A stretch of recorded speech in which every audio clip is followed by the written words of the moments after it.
ఇప్పుడు సోషల్ మీడియాలో ఎక్కడ చూసినా ఆ ఒక్క పెంగ్విన్, దట్ వన్ పెంగ్విన్ కోసమే అంతా మాట్లాడుకుంటున్నారు. అసలు ఈ పెంగ్విన్ ఏంటి, ఎందుకు ఆకస్మికంగా వైరల్గా మారింది, ఎప్పుడో 15 ఏళ్ల క్రితం వీడియో ఇప్పుడు ఎందుకు వైరల్గా మారుతుంది, దీనికి మన టాలీవుడ్ దర్శకుడు పూరి జగన్నాథ్ చెప్పిన బ్యాక్గ్రౌండ్ స్టోరీ ఏంటి. ఇప్పుడు సోషల్ మీడియాలో ఎటు చూసినా ఓ వీడియోలో 2 పెంగ్విన్లు ఉంటే ఒక పెంగ్విన్ అక్కడే ఆగిపోయింది, కానీ మరో పెంగ్విన్ మాత్రం అలా మంచుపై ఓ కొండ వైపు నడుచుకుంటూ వెళ్ళిపోతుంది. అయితే ఇది చూసేందుకు చాలా మందికి ముందు అర్థం కాకపోవచ్చు, కానీ తర్వాత కామెడీ చేసుకున్నారు. ఇప్పటికీ అలానే వైరల్గా మారుతుంది.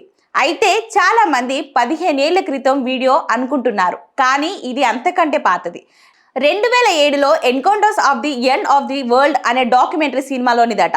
అయితే ఈ పెంగ్విన్ పక్షి ఎందుకు అలా వెళ్ళిపోతుంది అనేది చాలా మందికి అర్థం కాలేదు. వెళ్తే నీటిలోకి వెళ్ళాలి, కానీ ఏమీ లేని దిశగా కొండ వైపు ఆగకుండా వెళ్ళిపోతుంది. అయితే దీని వెనుక చాలానే కారణాలు ఉండొచ్చు, కానీ మన టాలీవుడ్ స్టార్ దర్శకుడు పూరి జగన్నాథ్ చెప్పిన ఒక విషాద కథ తెలుగు ఆడియన్స్ కి కనెక్ట్ అయింది. దానిని కొన్నేళ్ల క్రితం పూరి జగన్నాథ్ తన పాడ్కాస్ట్ లో వివరించారు. నిజానికి ఆడ మగ పెంగ్విన్లలో మగ పెంగ్విన్ తన జోడీ పెంగ్విన్ చాలా నమ్మకంగా నిజాయితీగా ఉంటుందట. ఒక్కసారి ఆ ఆడ పెంగ్విన్ని తన భాగస్వామిగా అనుకుంటే అది జీవితంలో చీట్ చేయదని పూరి జగన్నాథ్ చెప్పారు. కానీ ఆడ పెంగ్విన్ కానీ చీట్ చేస్తే ఆ బ్రేకప్ ని మగ పెంగ్విన్ తట్టుకోలేదట. దీనితో అది జాతిని సముద్రాన్ని వదిలేసి దూరంగా వెళ్ళిపోయి నించొని ఆకలితో చనిపోతుందట.